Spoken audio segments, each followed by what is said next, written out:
சுதந்திரம் அடைந்து 67 ஆண்டுகள் ஆகின்ற நிலையில் மலேசியா எவ்வளவோ மாற்றம் கண்டுவிட்டது.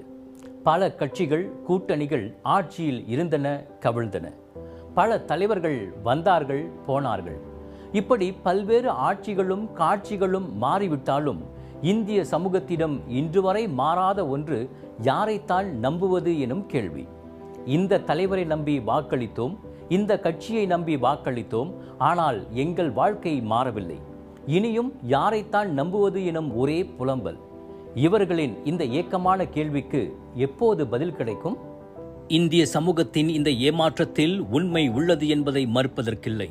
ஆனால் இந்த ஏமாற்றத்திற்கு நாம் கை நீட்டும் தலைவர்களும் கட்சிகளும் தான் முழு பொறுப்பா என்பதுதான் கேள்வி. அரசியலும் அரசாங்கமும் ஒரு நாட்டின் குடிமக்கள் தங்களின் வாழ்வாதாரத்தை தொடர்ந்து உயர்த்தி கொள்ள ஃபேர் ஈகோசிஸ்டம் எனும் நியாயமான சூழலை ஏற்படுத்தி கொடுக்க வேண்டிய கடப்பாடு கொண்டுள்ளன. அந்த வகையில் சரியான முறையான மக்கள் நல கொள்கைகள் வரையப்பட்டு அமல்படுத்தப்படுவதை அரசியல்வாதிகள் உறுதி செய்ய வேண்டும்.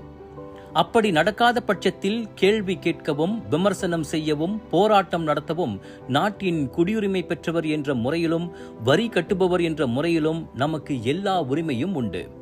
ஆனால் இன்றைய இந்தியர்களின் நிலைமைக்கு இது மட்டுமா காரணம்? அரசாங்கத்தில் இந்த இக்கோசிஸ்டம் குறைபாடு இருக்கலாம். ஆனால் அதனால் நமது சுய வளர்ச்சி தடைபடுவதில் எவ்வளவு தாக்கம் இருக்கும்? 30 விழுக்காடு என்றால் கூட மீதமுள்ள 70 விழுக்காட்டுக்கு யார் பொறுப்பு? இந்த கேள்விக்கு இந்திய சமூகம் பதில் தேடாத வரை யாரைத்தான் நம்புவது எனும் கேள்வி என்றும் தொடர்கதைதான். நம் இந்தியர்களுக்கே உரித்தான சில வேல்யூ சிஸ்டம், அதாவது பண்பு நலன்களை இடையில் தவற விட்டுவிட்டோம் என்பதை உணர வேண்டும். உழைப்பு, உத்வேகம், உண்மை, அன்பான உபசரிப்பு, கனிவான பேச்சு, ஆரோக்கிய உணவு என பல ஆயிரம் ஆண்டுகளுக்கு முன்பே உலகுக்கு நாகரிகம் சொல்லிக் கொடுத்த சமூகம் என மார்த்தட்டிக் கொள்கிறோம். ஆனால் அந்த பண்புகளை இன்று ஏதோ ஒரு வகையில் நாம் தொலைத்துள்ளோம் என்பதை அறிந்துள்ளோமா?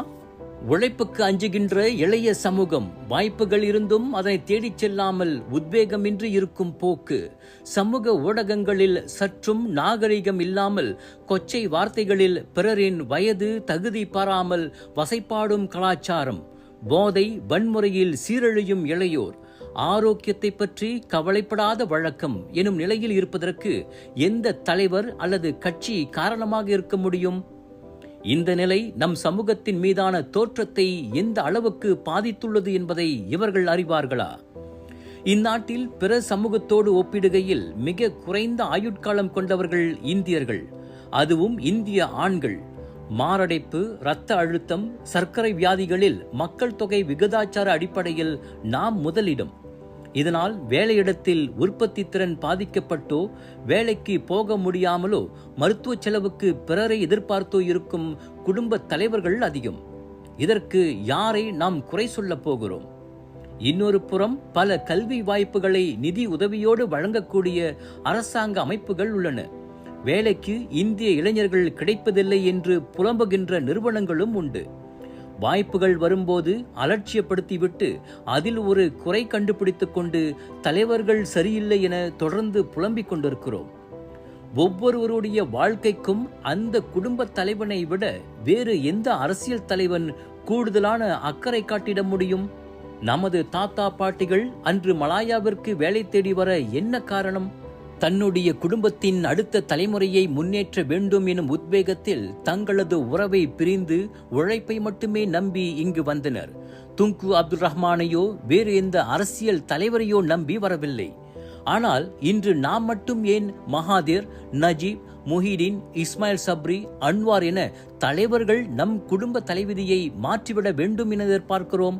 ஒரு குடும்ப தலைவன் தான் செய்ய வேண்டிய பொறுப்பை செய்யாமல் விட்டுவிட்டு பின்னர் எந்த பிரதமரும் சரியில்லை, எந்த இந்திய தலைவரும் சரியில்லை என கூறிக்கொண்டு தன் தலைவிதியை மாற்ற இன்னொரு தலைவரை தேடிக்கொண்டிருந்தால் எப்படி? அடுத்து வரக்கூடிய தலைவர் நமது தலைவிதியை மாற்றிவிடுவார் என என்ன உத்தரவாதம் உள்ளது? ஓர் இந்தியரே இந்நாட்டின் பிரதமராக வந்தாலும் கூட நாம் நமது கடமையை செய்யாமல் அவர் என் வாழ்க்கையை மாற்றி என்னை தூக்கி நிறுத்துவார் என கனவு கண்டால் அது நடக்காது. இந்த நிதர்சனத்தை முதலில் உணர்வோம். நமது மக்கள் தொகை தொடர்ந்து சரிந்து கொண்டே போகிறது. தேர்தல் சமயத்தில் மட்டும் நம்மை கிங் மேக்கர் என இப்போது சொல்பவர்கள் கூட வருங்காலத்தில் நம்மை அலட்சியப்படுத்தும் நிலை வரலாம். எதிர்க்கட்சி தலைவர்கள் எப்போதும் ஆளும் கட்சி தலைவர்களை குறை சொல்வார்கள். ஆளும் கட்சி தலைவர்கள் எப்போதும் எதிர்க்கட்சி தலைவர்களை குறை சொல்வார்கள். இதுதான் அரசியல் நிதர்சனம். அதிகாரத்துக்கு வரவேண்டி அவர்கள் அப்படித்தான் செய்ய வேண்டியுள்ளது. நாம் இந்த தலைவரை நம்பி ஏமாந்தோம் என இன்னொரு பக்கம் சாய்வதும், பின்னர் அந்த தலைவர் மீது ஏமாற்றம் கொண்டு இந்த பக்கம் சாய்வதுமாக இருந்தால் வாழ்வில் எந்த மாற்றமும் ஏற்பட போவதில்லை. விரக்திதான் மிஞ்சும். நியாயமாக கிடைக்கக்கூடியவற்றுக்கு அரசாங்கத்திடமும் தலைவர்களிடமும் குரல் எழுப்பும் உரிமை நமக்குண்டு என்பதை அறியும் அதே பட்சத்தில் நமது வாழ்க்கையை மாற்றக்கூடிய மிகப்பெரிய பொறுப்பு நமக்குத்தான் உண்டு என்பதையும் உணர்வோம். முதலில் நமது குடும்ப முன்னேற்றத்திற்கு நாம் தான் பொறுப்பு என நம்புவோம். அதுதான் யாரைத்தான் நம்புவது எனும் நம் சமூகத்தின் புலம்பலுக்கான பதில். இனியாவது நம்மை நம்புவோமா? நான் தியாகராஜன் முத்துசாமி.